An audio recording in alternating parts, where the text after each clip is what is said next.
নমস্কার বন্ধুরা, আমি অনির্বাণ নিয়ে চলে এসেছি আরও একটি নতুন ওয়েদার আপডেট। হ্যাঁ বন্ধুরা, আজকের এই ওয়েদার আপডেটের মাধ্যমে কিন্তু আপনি জানতে পারবেন বাঙালির শ্রেষ্ঠ উৎসব শারদীয়াতে বৃষ্টি হওয়ার কি সম্ভাবনা রয়েছে। অর্থাৎ শারদীয় উৎসব কি আমাদের নিম্নচাপের প্রভাবে বৃষ্টির জনিত কারণে কি মাটি হতে চলেছে, নাকি বৃষ্টি হবে না? যদিও বৃষ্টি হয় সেটা কি কতদিন হবে, নাকি চতুর্থী থেকে একদম শুরু করে দশমী পর্যন্তই হবে? হ্যাঁ বন্ধুরা, এই সমস্ত প্রশ্নের উত্তর নিয়ে কিন্তু আজকের এই ভিডিওটা। তো এরকম ধরনেরই আরও নিত্য নতুন ভিডিও পেতে কিন্তু অতি অবশ্যই চ্যানেলটিকে সাবস্ক্রাইব করে রাখুন। আমি কিন্তু এই প্রত্যেক দিন কিন্তু এই চ্যানেলের মাধ্যমে প্রত্যেক দিন ওয়েদারের কিন্তু নতুন নতুন আপডেট আমি কিন্তু দিতে থাকি। তো চলুন জেনে নেওয়া যাক ওয়েদার রিপোর্ট কি বলছে। এইদিকে কিন্তু ভারতবর্ষ থেকে কিন্তু অলরেডি বিদায় নেওয়া শুরু করেছে কিন্তু বর্ষা, সেরকমই কিন্তু জানাচ্ছে কিন্তু মৌসুম ভবন।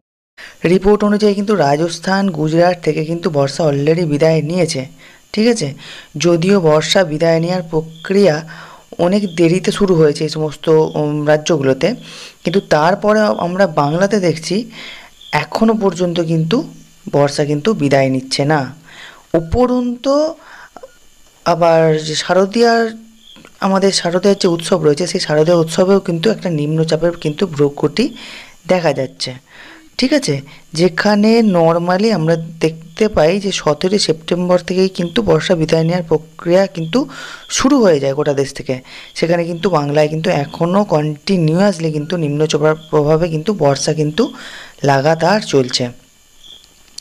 কলকাতা সহ গোটা বাংলায় কয়েকদিনে কিন্তু একটা ভ্যাপসা গরম চলছিল, এবং সেই গরম থেকে কিন্তু অলরেডি একটা নিম্নচাপের মাধ্যমে কিন্তু সেখানে কিন্তু বর্তমানে কিন্তু একটা ভারী বৃষ্টির পূর্বাভাস অলরেডি দিয়ে দিয়েছে। ঠিক আছে, কলকাতা এবং কলকাতার লাগোয়া জেলাগুলোতে গত কয়েকদিন আচমকা কোথাও ঝড় বৃষ্টিরও কিন্তু দেখা দিয়েছে। এই সপ্তাহে কিন্তু ভারী বৃষ্টির সম্ভাবনা রয়েছে কিন্তু দক্ষিণবঙ্গ থেকে উত্তরবঙ্গ। আবহাওয়ার রিপোর্টে কিন্তু জানানো হয়েছে মহালয়া থেকে কিন্তু চতুর্থী পর্যন্ত বৃষ্টির কিন্তু সম্ভাবনা কিন্তু রয়েছে। ঠিক আছে, মহালয়া থেকে চতুর্থী পর্যন্ত কিন্তু বৃষ্টির সম্ভাবনা রয়েছে। বিভিন্ন জায়গায় কিন্তু অল্প সময়ের জন্য মাঝারি থেকে ভারী বৃষ্টি হতে পারে।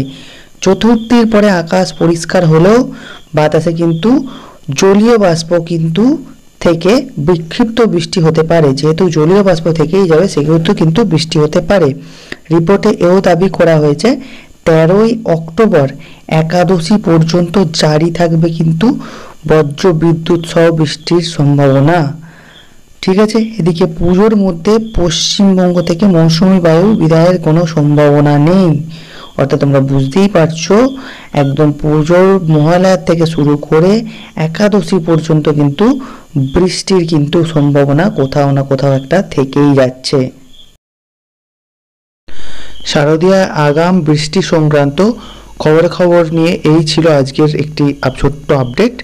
তো এর পরবর্তী ভিডিওগুলি পাওয়ার জন্য এবং প্রত্যেক দিন নিত্য নতুন ভিডিও পাওয়ার জন্য চ্যানেলটিকে অতি অবশ্যই কিন্তু সাবস্ক্রাইব করে রাখুন, এবং চ্যানেলটিতে বেল আইকনটি প্রেস করে রাখুন, যাতে নতুন ভিডিও ছাড়া মাত্রই আপনি নোটিফিকেশান পেয়ে যান।